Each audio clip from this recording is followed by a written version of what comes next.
বিৰুদ্ধে যি অভিযোগ আনিছে কি ক'ব আপোনালোকে সংবাদ মেলযোগে আয়োজন কৰিছে আমাৰ বিৰুদ্ধে যিটো ৰাইজে কমপ্লেইন কৰিছে আমি কোনো ধৰণৰ তেনেকুৱা ধৰক যি পইচা পাতি লোৱাৰ বিষয়ে কৈছে আমি তেনেকুৱা কোনো পইচা পাতি লোৱা নাই তেখেতলোকৰ পৰা আৰু তেখেতলোকে মিছা আমাক অভিযোগ কৰিছে আৰু আগন্তুক আমাৰ ইলেকশ্যন আহি থকাৰ কাৰণে আমাক বাহিৰা শক্তিয়ে দুৰ্বল কৰিবৰ কাৰণে এনেধৰণৰ প্ৰচাৰবিলাক কৰি আছে। তাৰমানে আমাৰ বিজেপিটো অলপ আগতকৈ শক্তিশালী হৈ উঠি অহাত কিছু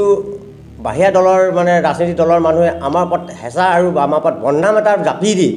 আমাৰ দলৰ এটা ক্ষতি কৰিবৰ কাৰণে আৰু মানে ভোটাৰক আমাৰ চকুত বেয়া হেৰি কৰিবৰ কাৰণে এইটো এটা সম্পূৰ্ণ ৰাজনীতিক ষড়যন্ত্ৰ আৰু ইয়াৰ কোনো তথ্য নাই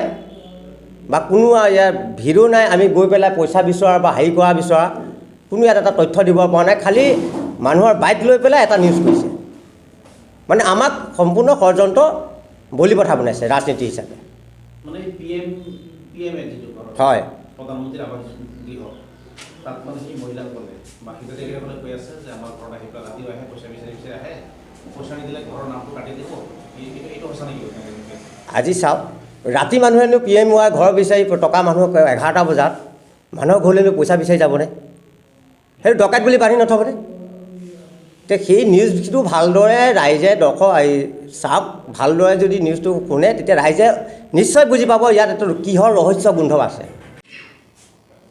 সাংবাদিক বন্ধুসকল যোৱাকালি আমাৰ ওপৰত যিটো সংবাদ মাধ্যমত নিউজ ওলাইছে চৰকাৰী গৃহৰ ওপৰত আমি টকা লোৱাৰ অভিযোগ ওলাইছিল সেই অভিযোগটো সম্পূৰ্ণ মিছা কিছু পলিটিকেল ইছ্যুৰ ইয়াত প্ৰভাৱ পৰিছে সম্পূৰ্ণ মাধৱা পঞ্চায়তটোত মই বিজেপি কাৰ্যকৰ্তা হিচাপে হৈ মই সুদৃঢ় মই শক্তিশালী হৈ কাম কৰি আহিছিলোঁ সেই কিছুমান কংগ্ৰেছৰ কিছুমান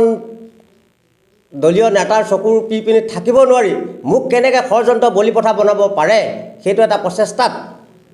মোক আজি নিউজত প্ৰতিটো ঘৰৰ পৰা 10,000 15,000 লৈছোঁ বুলি কৈ মোক এটা বলি পঠা বনালে।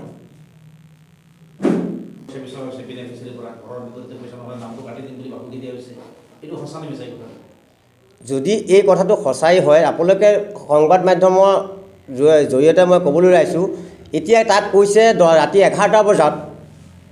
বজাত পইচা বিচাৰি গৈছে 11টা বজাত মানুহৰ ঘৰৰ পইচা বিচাৰি কোনোবা ব্যক্তি যাব নেকি সেইজন ব্যক্তিক যদি ডকাইত বুলি বান্ধি থ'লেহেঁতেন সেই যোৱা মানুহকেইজনেতো চিন্তা কৰি যাব এই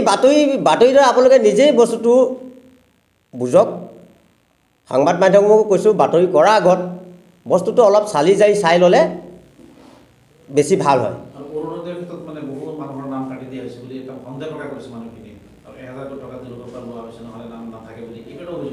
অৰুণোদয়ৰ ক্ষেত্ৰত অৰুণোদয়টো আমি কাটিব পৰা ক্ষমতা আমাৰ হাতত নাথাকে আমি কোনো অফিচাৰ নহয় কোনো হেৰি নহয় অৰুণোদয় কিবা কাটিব কৰিব এইটো অফিচত কাটিব এইটো আমাৰ কাটিব পৰা ক্ষমতা মোৰ হওক বা আমাৰ দলীয় কাৰ্যকৰ্তা কাৰো হাতত নাই এইটো আমি কেনেকৈ কাটিম এইটো চৰকাৰৰ কথা চৰকাৰে কি ধৰণে কি কৰিছে এইটো চৰকাৰে বুজি পাব।